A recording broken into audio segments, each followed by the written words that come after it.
زندگی آپ کے اسی وصف کا امتحان لیتی ہے جو آپ کے اندر موجود ہو۔ وفا مرد یا عورت میں نہیں ہوتی، وفا فطرت اور تربیت میں ہوتی ہے۔ جنہیں منزلوں کی تلاش ہوتی ہے وہ لذتیں دیکھ کر رکتے نہیں بلکہ اپنا سفر جاری رکھتے ہیں۔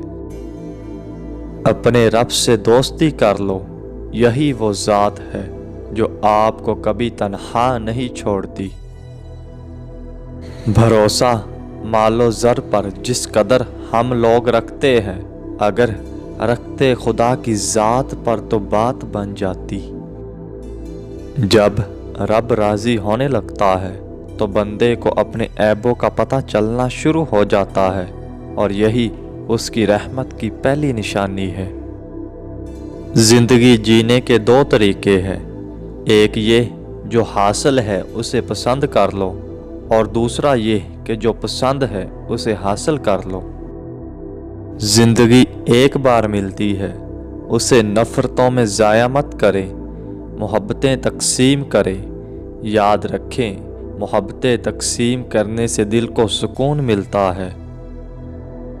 ہمیشہ چھوٹی خوشیوں کا اچھے دل سے استقبال کرو، کیونکہ ان کے پیچھے محبتوں کا سیلاب ہوتا ہے۔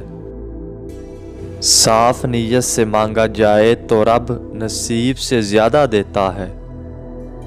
ایسا کاروبار جس میں اللہ کی مخلوق کا بھی حصہ رکھا جائے، ناپ تول میں کبھی کمی نہ کی جائے، اور حلال ہو، کبھی نہیں ڈوبتا۔ ایسے لوگوں کو اپنی ترجیحات میں کبھی شامل مت کیجیے جو آپ کو تب میسر ہوں جب انہیں کوئی اور میسر نہ ہو۔ زندگی درد کی کباہوں میں گزر جاتی ہے، بعد مرنے کے یہاں تاج محل بنتے ہیں۔